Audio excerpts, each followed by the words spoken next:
সুধী দর্শক মণ্ডলী, আশা করি সবাই ভালো আছেন। স্বনির্ভর জীবনের পথে আপনার পাশে আইএনডিআর।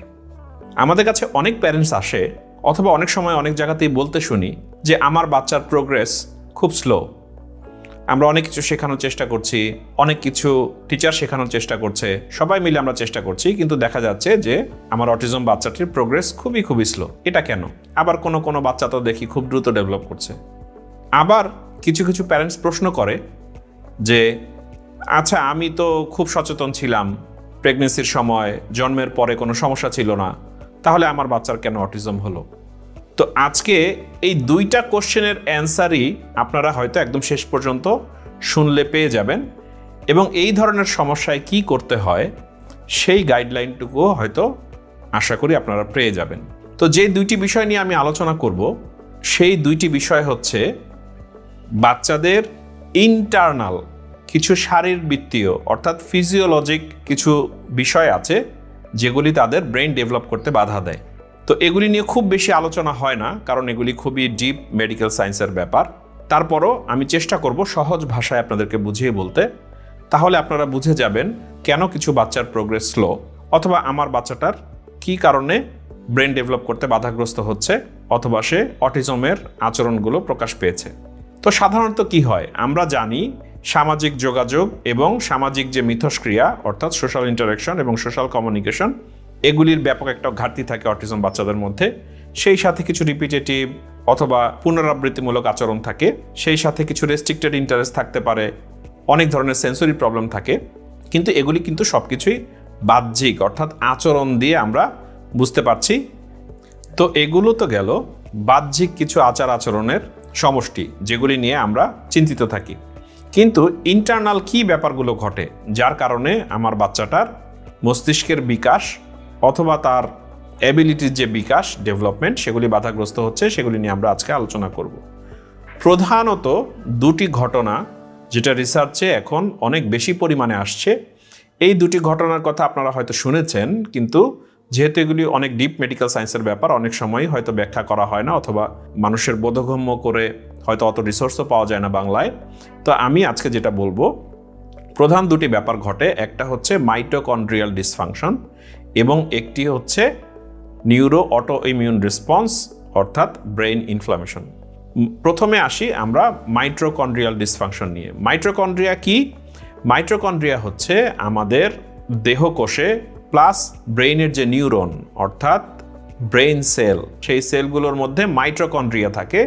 যেই মাইটোকন্ড্রিয়া হচ্ছে একটি পাওয়ার হাউস, অর্থাৎ আমরা যেই ধরনের ফুয়েল অথবা খাদ্য এগুলি আমরা খাই, সেই খাদ্যগুলো পরিপাক হয়ে, এটাকে আমরা মেটাবলিজম বলি, যে আমাদের শক্তি উৎপাদন হয়। তো এই শক্তিগুলো ধরেন আমরা আমাদের মাইটোকন্ড্রিয়াতে গ্লুকোজ, পানি এবং অক্সিজেনের সংমিশ্রণে একটি বিক্রিয়া ঘটে এবং এই বিক্রিয়ার ফলে শক্তি উৎপাদন হয়। কিন্তু দেখা যায় যে আমাদের 80% অটিজম বাচ্চাদের রিসার্চে দেখা গেছে যে তাদের মধ্যে মাইটোকন্ড্রিয়াল ডিসফাংশন থাকে, অর্থাৎ এই যে শক্তি উৎপাদনের যে ক্ষমতা, শক্তি উৎপাদনের যে সাবলীলতা, এটা অনেক সময়ই বাচ্চাদের মধ্যে ঘাটতি দেখা যায়। এই যে শক্তি, এটাকে আমরা মেডিকেলের পরিভাষায় বলি এটিপি। যাই হোক, আপনারা যারা আরও বেশি জানতে চান এই টার্মগুলো দিয়ে সার্চ দিবেন, হয়তো আরও কিছু পেয়ে যাবেন। কিন্তু দেখা যায় যে মাইটোকন্ড্রিয়াল ডিসফাংশনের কারণে আমাদের ব্রেইনের ভিতরে যেই পরিমাণ ব্রেইন পাওয়ার দরকার, অর্থাৎ একটি নিউরন অথবা একটি ব্রেইন সেল প্রাথমিকভাবে বেঁচে থাকার জন্য, ড্যামেজ হলে নিজেকে রিপেয়ার করার জন্য এবং প্রলিফারেশন অর্থাৎ নিজের সংখ্যা বৃদ্ধি অথবা নতুন কানেকশন তৈরি করার জন্য যেই ধরনের ব্রেইন পাওয়ার প্রয়োজন, যেই ধরনের শক্তি প্রয়োজন, সেটাকে আমরা এটিপি বলি। তো এই এটিপি যখন উৎপাদন কম হয়, অর্থাৎ আমাদের ব্রেনে অনেক সময়ই দেখা যায় যে অ্যারোবিক মেটাবলিজমের বদলে ইনঅ্যারোবিক মেটাবলিজম ঘটতে থাকে। অ্যারোবিক মেটাবলিজমটা কি? অক্সিজেনের উপস্থিতিতে একটি গ্লুকোজ ভেঙে পানির সাহায্যে 38টা এটিপি তৈরি হয়, অর্থাৎ 38টা শক্তির একক তৈরি হয়। কখনো দেখা যায় যে এই মাইটোকন্ড্রিয়াল ডিসফাংশনের কারণে ইনঅ্যারোবিক মেটাবলিজম হয়, অর্থাৎ একই পরিমাণ গ্লুকোজ এবং পানির সংমিশ্রণে সেখানে অক্সিজেনের ঘাটতি থাকে অথবা অক্সিজেন কম ব্যবহার হয় ইনঅ্যারোবিক মেটাবলিজমে, তখন মাত্র 2টি এটিপি তৈরি হয়, অর্থাৎ একই পরিমাণ খাদ্য শক্তি, পানি, এগুলি দিয়ে উৎপাদন হওয়ার কথা ছিল 38টি এটিপি অর্থাৎ শক্তির একক, কিন্তু সেখানে তৈরি হচ্ছে মাত্র 2টি।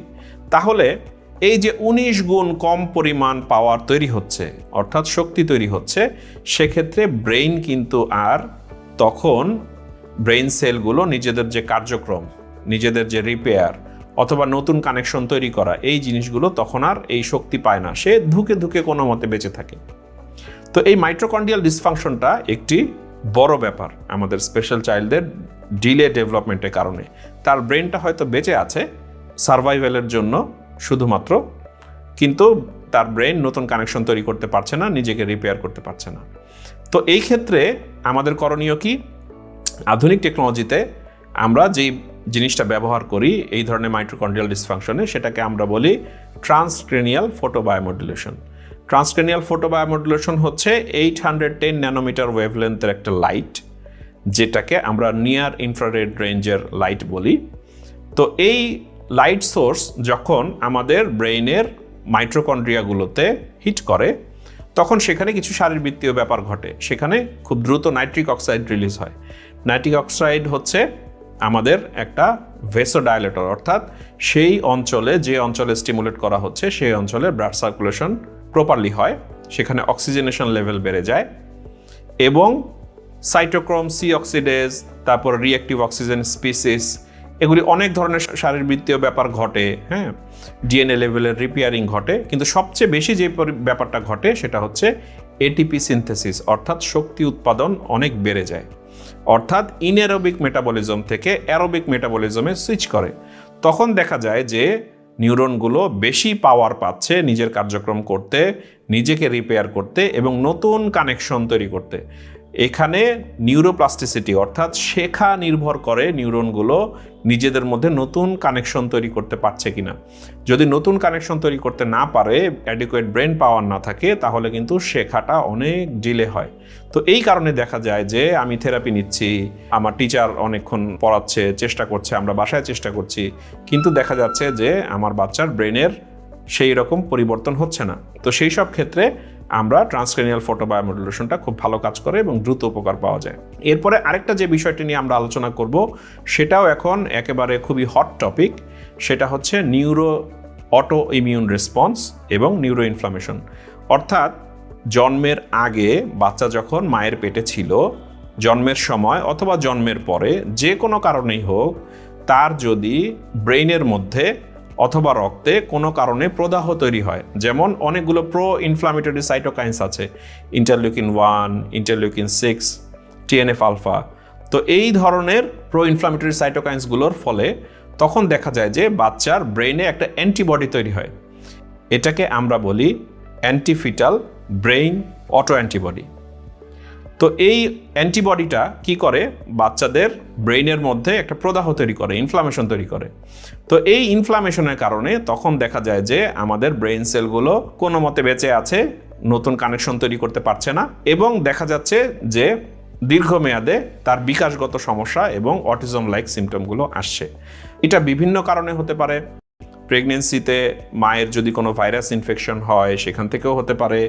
মায়ের অনেক সময় অন্ত্রের মাইক্রোবায়োটা অর্থাৎ পেটের অনেক ধরনের সমস্যার কারণে হতে পারে। আপনারা যারা একটু পড়াশোনা করতে চান, এগুলি নিয়ে সার্চ দিলে আপনারা অনেক কিছু পেয়ে যাবেন। কিন্তু জন্মের আগে এটা হতে পারে, জন্মের সময় কোনো সমস্যার কারণে হতে পারে, অথবা জন্মের পরেও, ধরেন হেভি মেটাল, পেস্টিসাইড, বিভিন্ন ধরনের টক্সিক কোনো পদার্থ, এগুলিও কিন্তু নিউরো অটো ইমিউন রেসপন্স তৈরি করতে পারে এবং ব্রেনে প্রদাহ তৈরি করতে পারে।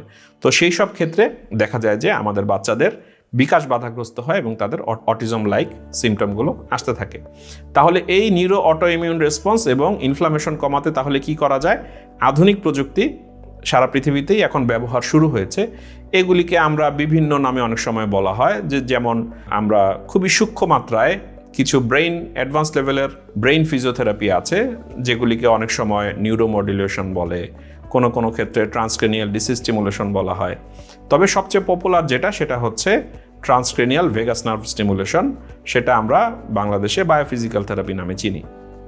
তো এই ধরনের টেকনোলজিগুলোর মাধ্যমে দেখা যায় যে ব্রেইনের এই যে অটো ইমিউন রেসপন্স এবং যে ব্রেইন ইনফ্লামেশন এগুলিকে কমিয়ে এনে তখন ব্রেইনে একটা সুন্দর অবস্থা রাখা যায় যাতে তার উন্নতিগুলো দ্রুত হয় এবং সে দ্রুত শিখে।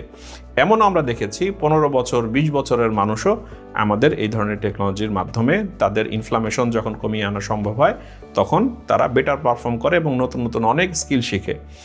এবং যারা ছোট বয়সে শুরু করছে তারা কিন্তু আর সেই খারাপ পর্যায়ে যে সে নিজেকে নিজে পারফর্ম করতে পারছে না, প্রাত্যহিক জীবনে সে ইন্ডিপেন্ডেন্ট হতে পারছে না, সেই জিনিসগুলোতে কিন্তু আর সে পর্যবসিত হয় না। তো এগুলি যত ছোট বয়সে শুরু করা যাবে 2 বছর, 2.5 বছর, 3 বছর বয়সে তত দ্রুত রেজাল্টগুলো আসে।